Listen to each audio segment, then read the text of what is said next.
Not പ്രതിസന്ധിയിൽ പ്രതിഷേധിച്ച് ഇടതു പാർട്ടികൾ സംയുക്തമായി നാളെ രാജ്യവ്യാപക പ്രക്ഷോഭം നടത്തും. സിപിഐഎം, സിപിഐ അടക്കമുള്ള 7 ഇടതു പാർട്ടികൾ സംയുക്തമായാണ് പ്രതിഷേധം നടത്തുന്നത്. അതേസമയം കാർഷിക വിപണി നിശ്ചലമായതിൽ പ്രതിഷേധിച്ച് ഹരിയാനയിൽ കർഷകർ ഇന്ന് പ്രതിഷേധ ധർണയും നടത്തും. കൃത്യമായ ആസൂത്രണമില്ലാതെ കേന്ദ്ര സർക്കാർ നടപ്പാക്കിയ നോട്ട് പിൻവലിക്കൽ തീരുമാനത്തിലൂടെയുണ്ടായ നോട്ട് പ്രതിസന്ധിയിൽ പ്രതിഷേധിച്ചാണ് ഇടത് സഖ്യം സംയുക്തമായി രാജ്യവ്യാപക പ്രക്ഷോഭം. സിപിഐഎം, സിപിഐ, RSP, CPIML അടക്കം 7 ഇടതു പാർട്ടികൾ സംയുക്തമായാണ് നാളെ രാജ്യതലസ്ഥാനത്ത് പ്രതിഷേധ മാർച്ച് നടത്തുക. മണ്ഡി ഹൌസിൽ നിന്ന് ജന്തർ മന്ദർ വരെയാണ് പ്രതിഷേധ മാർച്ച്. പഴയ നോട്ടുകൾ പിൻവലിച്ചതിൽ നിന്ന് 10% മാത്രമേ പുതിയ നോട്ടുകൾ ലഭ്യമായിട്ടുള്ളൂ എന്നാണ് ബാങ്കുകൾ ഇപ്പോഴും വ്യക്തമാക്കുന്നത്. ഈ സാഹചര്യത്തിൽ പിൻവലിച്ച നോട്ടുകളുടെ മൂല്യത്തിൽ പുതിയ നോട്ടുകൾ ലഭ്യമാകുന്നതുവരെ ബദൽ സംവിധാനം നടപ്പാക്കണമെന്ന് ഇടത് സഖ്യം ആവശ്യപ്പെട്ടു. സഹകരണ മേഖലയോട് സർക്കാർ പുലർത്തുന്ന സമീപനത്തിനെതിരെയും പ്രതിഷേധിച്ചാണ് പ്രക്ഷോഭം. നോട്ട് പ്രതിസന്ധിയിൽ വിത്തിറക്കാൻ പോലുമാകാതെ കർഷകരുടെ ദുരിതം വർദ്ധിച്ചിരിക്കുകയാണ്. കാലിച്ചന്ത വിപണിയും പൂർണ്ണമായി നിലച്ചു. ഇതിൽ പ്രതിഷേധിച്ച് ഹരിയാനയിൽ ഇന്ന് കർഷകർ പ്രതിഷേധ ധർണ നടത്തും. കഴിഞ്ഞ ദിവസം ഓൾ ഇന്ത്യ കിസാൻ സഭയുടെ നേതൃത്വത്തിൽ 10,000-കണക്കിന് കർഷകർ ദില്ലിയിൽ പ്രതിഷേധം നടത്തിയിരുന്നു. News bureau, Delhi.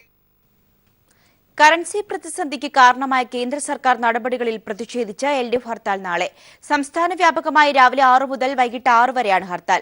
ഹർത്താലിന് മുന്നോടിയായി ഇന്ന് വൈകിട്ട് പ്രാദേശികാടിസ്ഥാനത്തിൽ പന്തം കൊളുത്തി പ്രകടനങ്ങൾ നടക്കും. രാജ്യത്ത് കറൻസി പ്രതിസന്ധി സൃഷ്ടിച്ച കേന്ദ്ര സർക്കാർ നടപടികൾക്കെതിരായുള്ള ദേശീയ പ്രക്ഷോഭത്തിന്റെ ഭാഗമായാണ് LDF നാളെ സംസ്ഥാനത്ത് ഹർത്താൽ ആചരിക്കുന്നത്. രാവിലെ 6 മുതൽ വൈകിട്ട് 6 വരെയാണ് ഹർത്താൽ. സംസ്ഥാനത്തെ സഹകരണ മേഖലയ്ക്കെതിരായ കേന്ദ്ര സർക്കാർ നീക്കത്തിലും പ്രധാനമന്ത്രിയെ കാണാൻ സർവകക്ഷി സംഘത്തിന് അനുമതി നിഷേധിച്ചതിലും പ്രതിഷേധിച്ചുകൂടിയാണ് ഹർത്താൽ. ബാങ്ക്, ആശുപത്രി, പാൽ, പത്രം, വിവാഹം തുടങ്ങിയവയെ ഹർത്താലിൽ നിന്ന് ഒഴിവാക്കിയിട്ടുണ്ട്. ഹർത്താലിനോടനുബന്ധിച്ച് പ്രാദേശിക കേന്ദ്രങ്ങളിൽ പ്രതിഷേധ പ്രകടനങ്ങളും നടക്കും. കറൻസി പ്രതിസന്ധിയിലും സഹകരണ മേഖലയ്ക്കെതിരായ നീക്കത്തിലും പ്രതിഷേധിച്ച് നേരത്തെ മുഖ്യമന്ത്രിയുടെ നേതൃത്വത്തിൽ RBI മേഖലാ കേന്ദ്രത്തിന് മുന്നിൽ സത്യാഗ്രഹ സമരം നടത്തിയിരുന്നു. പിന്നീട് പഞ്ചായത്ത്, മുനിസിപ്പൽ തലങ്ങളിൽ LDF പ്രവർത്തകരുടെ രാപ്പകൽ സമരവും നടന്നു. തുടർ പ്രക്ഷോഭത്തിന്റെ ഭാഗമായാണ് നാളത്തെ hartal. News bureau, Thiruvananthapuram. Note പിൻവലിക്കലിന് തൊട്ടുമുൻപായി BJP നേതാക്കൾ കോടികളുടെ മൂല്യമുള്ള ഭൂമി വാങ്ങിയതിന്റെ കൂടുതൽ തെളിവുകൾ പുറത്ത്. അമിത്ഷായുടെ പേരിൽ ഭൂമിയിടപാടുകൾ നടന്നതായ വെളിപ്പെടുത്തൽ ശക്തിപ്പെടുത്തുന്നതാണ് രേഖകൾ. ഭൂമിയിടപാട് രേഖകളിൽ നൽകിയിരിക്കുന്ന അഡ്രസ് BJP ദേശീയ ആസ്ഥാനത്തിന്റേത് തന്നെയാണ്. നവംബർ 8 രാത്രി നോട്ട് അസാധുവാക്കൽ തീരുമാനം പ്രധാനമന്ത്രി പ്രഖ്യാപിക്കുന്നതിന് മുമ്പ് BJP നേതാക്കൾ കോടികൾ മൂല്യമുള്ള 10ഓളം ഭൂമിയിടപാട് നടത്തിയതായാണ് രേഖകൾ വ്യക്തമാക്കുന്നത്. സ്ക്വയർ ഫീറ്റിന് 1100 രൂപ നൽകിയാണ് ഭൂമി വാങ്ങിയിരിക്കുന്നത്. ബീഹാറിലെ BJP നിയമസഭാ അംഗം Sanjeev Chaurasia, BJP vice chairman Lal Babu Prasad, party treasurer Dilip Kumar Jaiswal എന്നിവരുടെ പേരിൽ ഭൂമി രജിസ്റ്റർ ചെയ്തതായി രേഖകൾ വ്യക്തമാക്കുന്നു. സഞ്ജീവ് ചൌരസ്യയുടെ പേരിൽ നടന്നിരിക്കുന്ന ഭൂമിയിടപാട് രേഖകളിൽ നൽകിയിരിക്കുന്ന അഡ്രസ് BJP ദേശീയ ആസ്ഥാനത്തിന്റേത് തന്നെയാണ്. ബീഹാറിലെ മധുബാനി, കതിയാർ, മധേപുര, ലാഗിസാരെ, കിഷൻഗഞ്ച്, അർവാള തുടങ്ങിയ നഗരങ്ങളിലെ ഭൂമിയാണ് BJP നേതാക്കൾ സ്വന്തമാക്കിയത്. 8 ലക്ഷം മുതൽ 1.16 കോടി രൂപ വരെയാണ് ഈ ഭൂമികളുടെ മൂല്യം. കരാറിലെ ഒപ്പുകൾ മാത്രമാണ് തങ്ങൾ ഇട്ടിരുന്നതെന്നും പാർട്ടി ഓഫീസിനും മറ്റാവശ്യങ്ങൾക്കുമായാണ് ഭൂമി വാങ്ങിയിരുന്നതെന്നും നേരത്തെ തന്നെ സഞ്ജീവ് ചൌരസ്യ ഒരു മാധ്യമത്തോട് വെളിപ്പെടുത്തിയിരുന്നു. News bureau, Delhi. ഒഡീഷയിലെ പുരിയിൽ നടക്കുന്ന CITU അഖിലേന്ത്യാ സമ്മേളനത്തിന് ഇന്ന് രാഷ്ട്രീയ സംഘടനാ റിപ്പോർട്ടിന്മേലുള്ള ചർച്ച നടക്കും. വിവിധ സംസ്ഥാനങ്ങളിൽ നിന്നുള്ള പ്രതിനിധികൾ ചർച്ചയിൽ പങ്കെടുക്കും. വർഗ ബഹുജന സംഘടനാ നേതാക്കൾ സമ്മേളനത്തെ അഭിസംബോധന ചെയ്യും. CITU 15ാം അഖിലേന്ത്യാ സമ്മേളനത്തിന്റെ ആദ്യ ദിനമായ ഇന്നലെ general secretary Tapan Sen report അവതരിപ്പിച്ചു. റിപ്പോർട്ടിന്മേലുള്ള ചർച്ചയാണ് 2ാം ദിവസത്തെ പ്രധാന അജണ്ട. വിവിധ സംസ്ഥാനങ്ങളെ പ്രതിനിധീകരിച്ച് 100ഓളം പേർ ചർച്ചയിൽ പങ്കെടുക്കും. നിലവിലെ സാമൂഹിക, സാമ്പത്തിക, രാഷ്ട്രീയ സാഹചര്യത്തിൽ സമ്മേളനം ചർച്ച ചെയ്യുന്ന വിഷയങ്ങൾ ഏറെ ഗൗരവമുള്ളതാണെന്ന് അഖിലേന്ത്യാ പ്രസിഡന്റ് AK പത്മനാഭൻ പറഞ്ഞു. തീർച്ചയായും പ്രത്യേകിച്ച് ഈ കഴിഞ്ഞ 10 ദിവസം കൊണ്ടുണ്ടായ കാര്യങ്ങൾ ചർച്ച ചെയ്യുക മാത്രമല്ല, കഴിഞ്ഞ 25 കൊല്ലമായി ഉദാരവൽക്കരണങ്ങൾക്കെതിരായി കൊണ്ടുവരുന്ന സമരങ്ങളെക്കുറിച്ചുള്ള, അതിൻ്റെ പ്രതിഫലനങ്ങളെക്കുറിച്ചുള്ള, ആ സമരങ്ങൾ ശക്തിപ്പെടുത്താൻ ആവശ്യമായ എല്ലാ കാര്യങ്ങളും, സംഘടനാപരമായ കാര്യങ്ങൾ ഉൾപ്പെടെ, സ്വന്തം നിലയിൽ CITU ചെയ്യേണ്ട കാര്യങ്ങൾ ഉൾപ്പെടെ എല്ലാ ട്രേഡ് യൂണിയനുകളെയും എല്ലാ ബഹുജന സംഘടനകളെയും ഒത്തുചേർന്നുകൊണ്ട് ചെയ്യേണ്ട കാര്യങ്ങളെക്കുറിച്ചുള്ള വിശദമായ ചർച്ചയാണ് വരും 4 ദിവസങ്ങളിൽ 5 ദിവസങ്ങളിൽ ഇവിടെ നടക്കാൻ പോകുന്നത്. 5 ദിവസം നീണ്ടു നിൽക്കുന്ന സമ്മേളനത്തിൽ 500 വനിതകൾ ഉൾപ്പെടെ 2000 പ്രതിനിധികളാണ് പങ്കെടുക്കുന്നത്. സമ്മേളനത്തിന് തുടക്കം കുറിച്ച് നടന്ന ബഹുജന റാലിയിലും പൊതുസമ്മേളനത്തിലും ആയിരങ്ങൾ അണിനിരന്നു. വർഗീയതയും പുത്തൻ സാമ്പത്തിക നയങ്ങളും ചേർന്ന് സൃഷ്ടിച്ച പുതിയ വെല്ലുവിളികൾ തൊഴിലാളി ഐക്യത്തിലൂടെ നേരിടാനുള്ള ക്രിയാത്മക ചർച്ചകൾക്ക് ഇനിയുള്ള 3 ദിവസം പുരി കടൽ തീരത്തെ സമർ മുഖർജി നഗർ സാക്ഷ്യം വഹിക്കും. സമ്മേളന നഗരിയിൽ നിന്നും ക്യാമറാമാൻ രാജീവ് കണ്ണാടിക്കൊപ്പം എം സന്തോഷ്. അന്തരിച്ച ക്യൂബൻ വിപ്ലവ നേതാവ് ഫിദൽ കാസ്ട്രോയ്ക്ക് ലോകത്തിന്റെ ആദരാഞ്ജലി. വിവിധ ലോക നേതാക്കൾ കാസ്ട്രോയുടെ മരണത്തിൽ അനുശോചനം അറിയിച്ചു. കാസ്ട്രോയ്ക്ക് കീഴിലെ നേട്ടങ്ങൾ തുടരാൻ ക്യൂബയ്ക്ക് കഴിയട്ടെ എന്ന് UN secretary general Ban Ki Moon അനുശോചന സന്ദേശത്തിൽ പറഞ്ഞു. അതിനിടെ ഫിദൽ കാസ്ട്രോയെ അധിക്ഷേപിച്ചുകൊണ്ട് നിയുക്ത അമേരിക്കൻ പ്രസിഡന്റ് ഡൊണാൾഡ് ട്രംപ് രംഗത്തെത്തി. ലോകം കണ്ട ഏറ്റവും നിഷ്ഠൂരനായ ഏകാധിപതിയായിരുന്നു കാസ്ട്രോ എന്നായിരുന്നു ട്രംപിന്റെ പ്രതികരണം. അതേസമയം കാസ്ട്രോയുടെ ശവസംസ്കാര ചടങ്ങുകൾ ഡിസംബർ 4 നടക്കും. അമേരിക്കൻ പ്രസിഡന്റ് ബറാക് ഒബാമ ഉൾപ്പെടെയുള്ള പ്രമുഖർ ചടങ്ങുകളിൽ പങ്കെടുക്കും.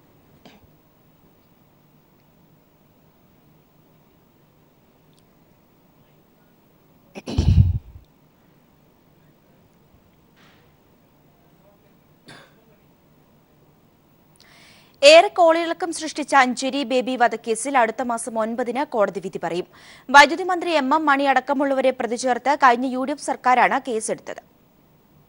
കോൺഗ്രസ് പ്രവർത്തകനായ അഞ്ചേരി ബേബിയെ വെടിവെച്ചു കൊലപ്പെടുത്തിയ കേസാണ് വാദം പൂർത്തിയാക്കി വിധി പറയാൻ മാറ്റിയത്. കേസിലെ 2ാം പ്രതി MM മണി നൽകിയ വിടുതൽ ഹർജിയിലും CPIM ജില്ലാ സെക്രട്ടറി KK ജയേന്ദ്രൻ അടക്കം 3 പേരെ കൂടി പ്രതി ചേർക്കണമെന്ന പ്രോസിക്യൂഷന്റെ വാദവുമാണ് കോടതിയിൽ പൂർത്തിയായത്. കേസിൽ അടുത്ത മാസം 9-ന് കോടതി വിധി പറയും.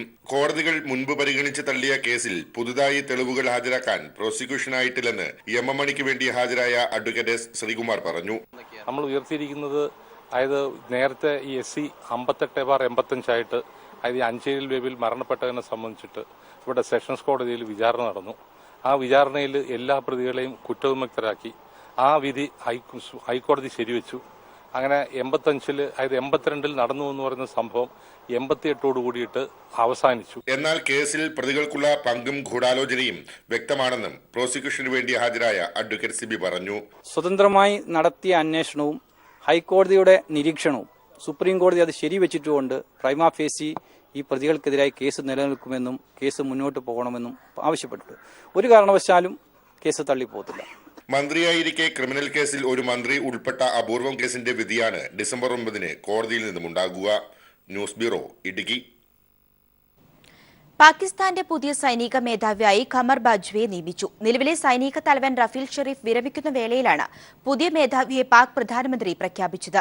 തീവ്രവാദമാണ് പാകിസ്ഥാന്റെ ഏറ്റവും വലിയ വെല്ലുവിളിയെന്നും പുതിയ പാക് സൈനിക മേധാവി പറഞ്ഞു.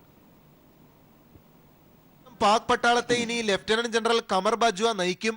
നിലവിലെ സൈനിക മേധാവി റഹിൽ ഷെരീഫ് ഈ ചൊവ്വാഴ്ച വിരമിക്കുന്ന വേളയിലാണ് പുതിയ സൈനിക മേധാവിയായി ഖമർ ബാജ്വയെ പാക് പ്രധാനമന്ത്രി പ്രഖ്യാപിച്ചത്. തീവ്രവാദം പാകിസ്ഥാന്റെ ഏറ്റവും വലിയ വെല്ലുവിളിയാണെന്നായിരുന്നു നിയുക്ത സൈനിക മേധാവിയുടെ ആദ്യ പ്രതികരണം. എന്നാൽ കാശ്മീർ വിഷയം പാകിസ്ഥാൻ അതീവ ശ്രദ്ധയോടെയാണ് ഉറ്റുനോക്കുന്നതെന്ന ഖമർ ബാജ്വയുടെ കൂട്ടിച്ചേർക്കൽ ഇന്ത്യയോടുള്ള നിലപാടിൽ പാകിസ്ഥാന് മാറ്റമില്ലെന്നതിന്റെ മറ്റൊരു സൂചനയായി. പാകിസ്ഥാനെതിരെ ഇന്ത്യ നടത്തിയ സർജിക്കൽ സ്ട്രൈക്കിനെ പരിഹസിച്ചാണ് നേരത്തെ നിലവിലെ സൈനിക മേധാവി റഹിൽ ഷെരീഫ് രംഗത്തെത്തിയിരുന്നത്. ഇന്ത്യക്കെതിരെ പാകിസ്ഥാൻ തിരിച്ചടി നടത്തിയാൽ ഇന്ത്യക്ക് മറികടക്കാൻ സാധിക്കില്ലെന്നും റഹിൽ ഷെരീഫ് പ്രതികരിച്ചിരുന്നു. ഷെരീഫ് പുലർത്തുന്ന ഇന്ത്യ വിരുദ്ധ നയത്തിൽ നിന്ന് പിന്നോട്ടില്ലെന്ന് ഖമർ ബാജ്വയും വ്യക്തമാക്കി കഴിഞ്ഞു.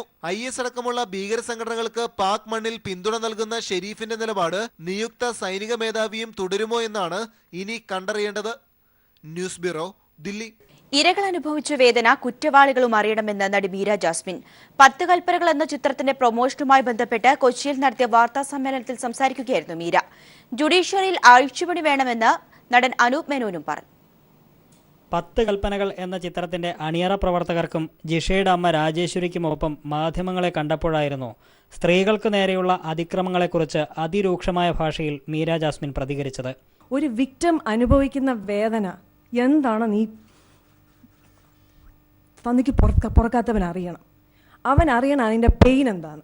അതിൻ്റെ വേദന അറിഞ്ഞു കഴിഞ്ഞാൽ പിന്നെ ഒരു വ്യക്തിയും അങ്ങനെ തയ്യാറാവില്ല ഒരു പെണ്ണിനെ ഉപദ്രവിക്കാൻ. കേസുകളിൽ നീതി വൈകുന്ന സാഹചര്യത്തിൽ ജുഡീഷ്യറിയിലും അഴിച്ചുപണി ആവശ്യമായിരിക്കുന്നുവെന്ന് നടൻ അനൂപ് മേനോൻ പറഞ്ഞു. എല്ലാ എക്സിക്യൂട്ടീവിലും ലെജിസ്ലേച്ചറിലും ഉണ്ടായ പോലെയുള്ള ചില അഴിച്ചുപണികൾ നമ്മുടെ ജുഡീഷ്യറിയിൽ വേണം. ജിഷയുടെ ഘാതകൻ അമീറുൽ ഇസ്ലാമിന് വധശിക്ഷ നൽകണമെന്ന് വാർത്താസമ്മേളനത്തിൽ പങ്കെടുത്ത ജിഷയുടെ അമ്മ രാജേശ്വരിയും പ്രതികരിച്ചു. ഒരിടവേളയ്ക്ക് ശേഷം ശക്തമായ കഥാപാത്രവുമായി മീര ജാസ്മിൻ വെള്ളിത്തിരയിലെത്തുന്ന ക്രൈം ത്രില്ലർ ചിത്രമാണ് 10 കൽപ്പനകൾ. അനൂപ് മേനോൻ നായകനായ ചിത്രം പൊതുജനം ആഗ്രഹിക്കുന്ന ക്ലൈമാക്സ് എന്ന വിശേഷണത്തോടെയാണ് തിയേറ്ററുകളിൽ എത്തിയിരിക്കുന്നത്. News bureau, Kochi. ഷൊർണൂരിൽ നടക്കുന്ന സംസ്ഥാന സ്കൂൾ ശാസ്ത്രോത്സവത്തിൽ ആതിഥേയരായ പാലക്കാട് ഓവറോൾ ചാമ്പ്യന്മാരായി. ശാസ്ത്ര ഗണിതശാസ്ത്രമേളകളിൽ കണ്ണൂരാണ് ജേതാക്കൾ. സാമൂഹ്യശാസ്ത്രമേളയിൽ തൃശൂരിനും പ്രവൃത്തി പരിചയത്തിൽ പാലക്കാടിനുമാണ് കിരീടം. വിജയികൾക്കുള്ള സമ്മാന വിതരണം ഇന്ന് ഷൊർണൂരിൽ നടക്കും. 3 ദിവസമായി ഷൊർണൂരിൽ നടന്നുവന്ന സംസ്ഥാന സ്കൂൾ ശാസ്ത്രോത്സവത്തിന് ഇന്ന് കൊടിയിറങ്ങും. പ്രധാന വേദിയായ ഷൊർണൂർ KVR ഹൈസ്കൂളിലാണ് സമാപന സമ്മേളനവും സമ്മാന വിതരണവും നടക്കുക. ശാസ്ത്രമേളയിലും ഗണിതശാസ്ത്രമേളയിലും കണ്ണൂർ ജില്ലയാണ് ജേതാക്കൾ. സാമൂഹ്യശാസ്ത്രമേളയിൽ തൃശൂർ ജേതാക്കളായി.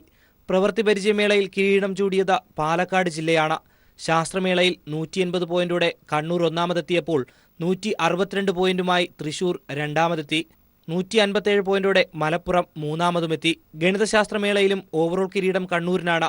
തൃശൂർ 2ാം സ്ഥാനവും കോഴിക്കോട് 3ാം സ്ഥാനവും നേടി. സാമൂഹ്യശാസ്ത്രമേളയിൽ തൃശൂർ ജേതാക്കളായി. 181 പോയിന്റുള്ള തൃശൂരിന് പിന്നിലായി കണ്ണൂരും മലപ്പുറവും 2-3 സ്ഥാനങ്ങൾ പങ്കിട്ടു. പാലക്കാടാണ് പ്രവൃത്തി പരിചയമേളയിൽ കിരീടം ചൂടിയത്. കാസർഗോഡ്, മലപ്പുറം ജില്ലകൾ 2-3 സ്ഥാനത്തെത്തി. വൊക്കേഷണൽ എക്സ്പോയിൽ എറണാകുളം മേഖലയാണ് ഒന്നാമതെത്തിയത്. തൃശൂർ, കുറ്റിപ്പുറം മേഖലകൾക്കാണ് 2-3 സ്ഥാനങ്ങൾ. News bureau, Palakkad. നിലമ്പൂർ സംഭവത്തിന്റെ പശ്ചാത്തലത്തിൽ ശബരിമലയുടെ സുരക്ഷയും ശക്തമാക്കി. ശബരിമലയുടെ സുരക്ഷാ ചുമതലയുള്ള ADGP നിതിൻ അഗർവാൾ സുരക്ഷാ ഉദ്യോഗസ്ഥരുടെ യോഗം വിളിച്ചു ചേർത്തു. ശബരിമലയ്ക്ക് കർശന സുരക്ഷ നൽകണമെന്ന് ആഭ്യന്തര വകുപ്പ് നിർദ്ദേശം നൽകി.